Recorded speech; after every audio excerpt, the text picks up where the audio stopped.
I can't seem to find the need for sleep. My body feels more lively than for so long it has been.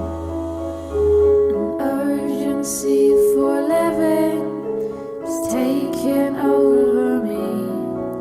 I'm urgent to accomplish, to be all I wanna be. Well, I always believe trees to talk with strong souls, kind true hearts, they call it philosophy. I recognize it as I breathe. These terms dance upon my brain, flow throughout my veins. These thoughts dance upon my brain, flow throughout my veins. It's like I've never seen these places like Nicole was diagnosed in 8th grade with osteosarcoma. She was in gym and somebody ran into her and she suffered a pathological fracture, which led to diagnosis of osteosarcoma. She then went through a year of chemo and surgery, and then she went back to school and she was thriving. So for about 8 years she was doing really well. And then in April of 2011, she was diagnosed with a brain tumor, glioblastoma. my brain, flow throughout my veins. These terms dance upon my brain, flow throughout my veins. I first got involved with the Make-A-Wish Foundation by a simple phone call. A call from the Make-A-Wish Foundation saying to me, would I mind granting a young girl's wish? A young girl that wanted to be a model for the day.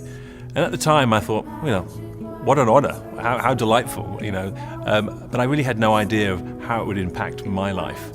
I remember her standing in front of my camera, wanting to be a model for the day, and she stood in front of me, and her arm was a little scarred, and she stared me in the eyes, and she said, here, take my picture. And I thought, you know what, let me turn you around, let me move you a little bit, let me put your side, which is perhaps unscarred, in front of the camera. And she looked at me and she said, no. Which, first of all, I'm like, what do you mean, no? No one says no to me. And then she said, I looked at her, she's like, no, this is who I am. This is why I'm here. And it was one of the most beautiful things I'd ever seen in my life. It was one of the strongest things, the most courageous moments. And my entire vision of beauty was changed in many respects. It was focused, it was clearer. I suddenly saw the power that this young girl had. I really kind of woke up to the world around me and had a sort of an epiphany, if you like. And I was asked to grant a wish for a child from the Make-A-Wish Foundation. A girl called Nicki Muller, and I was like, oh yeah, sure. She'd watched Top Model. She wanted to be a model for a day. She'd had leukemia, and I'm being very flippant with the way I describe it, because you'll understand why. And then she was, she wanted to be a model. I'm like, sure, absolutely, what an honor. And I'm there, and I'm shooting her, and it's a big thing. We've got lots of people. There's cameras. They're videoing and filming the whole thing. They're creating a little PSA for the Make-A-Wish Foundation at the same time. Top models riding high, and I've got all these models in front of me. This young girl, I think she was 13, 14 years old, right? So you was 12 when you watched Top Model for the first time. So she was really excited. She stood in front of my camera. Her arm was wizened and all sort of shrunken by her side. And she faced me with this sort of scarred arm. And she had this beautiful face, stunning face, huge eyes. She looked down the barrel of my lens. And I thought, okay, I'll take a couple of shots like this. Then I'm going to turn her, because the other side is perfect, in inverted commas. There's no scars. The arm is fine, not withered, not shrunken, nothing. I did a couple of pictures and I said, okay, Nicki, now turn, just show me the other side, work the other angle. And she looked at me straight down the barrel of my lens and said, no, I'd rather not. And she grabbed her arm and she said, this is who I am. This is why I'm here. And this is a part of my story. And for that very moment, for the first time in my life, I looked at a girl and her huge eyes, and I thought, that's the most beautiful thing I've ever heard. You're the most beautiful girl I've ever seen and photographed, and you've just redefined what it means to be beautiful to me. It's kind of weird to say this, but she empowered her disease where she didn't make it about the disease. She kind of like tried to use it to make things better. I don't know, does that make sense? Yeah. Okay, so, you know, I mean, she's always like looking, like this one thing in one of her videos, I don't know if you have a copy of the video, that Rachel puts in, where she says, when you're feeling bad, just go outside and look at the world and how beautiful it is. So, yeah, I think, you know, empowering. And then she took on her art. That was very empowering to her. And she collaborated with Nigel Barker, and that was during her illness. So even though she wasn't feeling 100%, she took that art, like, to empower herself to make things better. Don't give me up, 'cause what about The same day that I did the other one with the black, I did it within a few seconds, but I knew that the paint, something was going to happen to the paint after it dried. Over time, it just ended up cracking, and all these cracks started to happen once it dried in these dry spaces that I had kept it. And then it became something else, and then it became about the brain because it referenced that muscle so clearly to me. It's just like, that's what I saw as soon as I saw these cracks, and then it became about my head and my brain and what's going on in my life. I'm sitting on a gold. I just wanted to say thank you to those of you who are still here. We haven't done a song now. All pieces. So thank you very much. Thank you guys for everything, all of you. It's been an incredible collaboration. Nicki and I have become fast friends. I met her 7-8 years ago.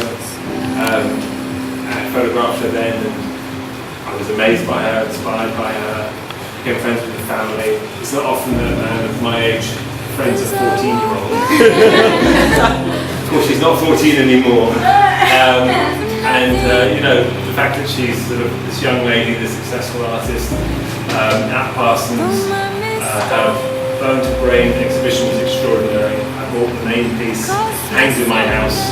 I've had, you know, the most illustrious artists and collectors come into my house, see that piece, comment on it, want to know who shot it, who painted it, and where this artist can be found and located. And I went to Nicki and said to her, let's do a collaboration. She came to me with a whole bunch of art, a whole bunch of things. We sat in the Soho house, the two of us. She showed me all these things, these books, these paintings, all her thoughts, and I remember this.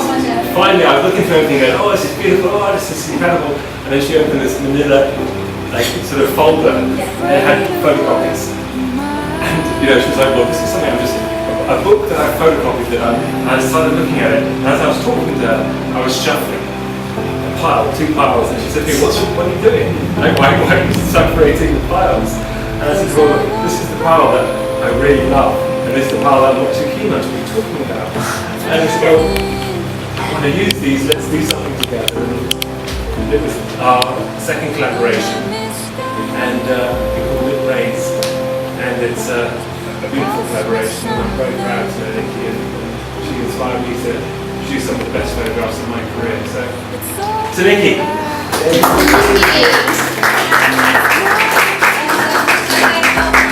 we worked together, that we thought together, that we created together. It's just so powerful, and I'm just so thankful for all of you, and for being such a part of my life and my work and family. Everyone who's been here for me, it's everything, and I'm so thankful. So thank you, all of you.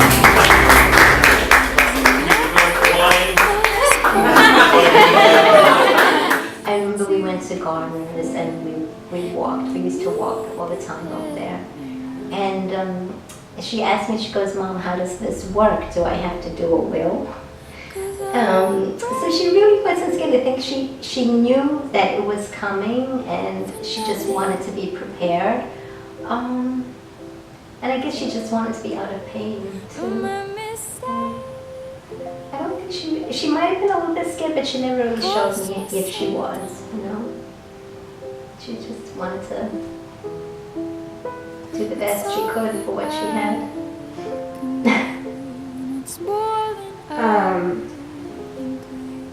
Do you ever find yourself looking through her writings? I do, but it's still painful. It's still painful.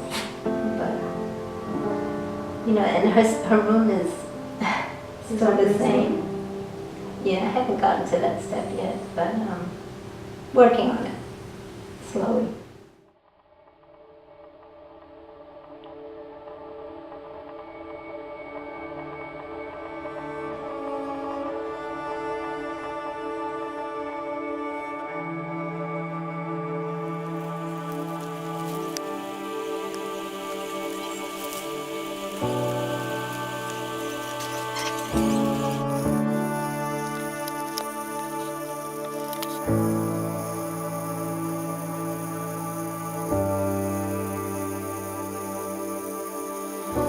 You call me out upon the waters, the great unknown, where feet may fail, and there I find you in the mystery. The only one time that I remember her being sad was we were at the brain surgeon's office.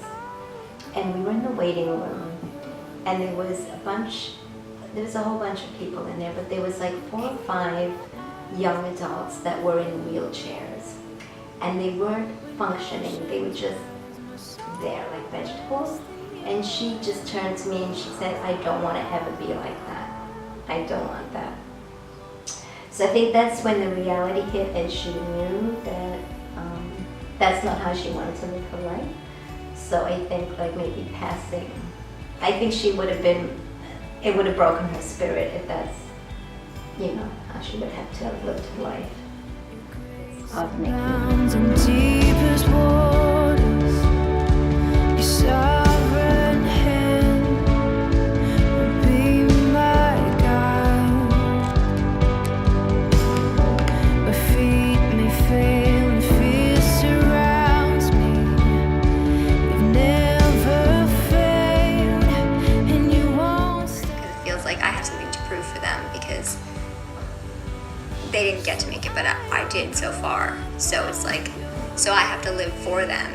At least that's what I believe, and I'll always carry them. Many times I thought it was over, and you just deal with it. I guess not just deal with it, but you just go through it. It might suck and things might be horrible, but time continues, and if you continue with it, then you're on to the next thing, I guess.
Spirit, lead me where my trust is without borders.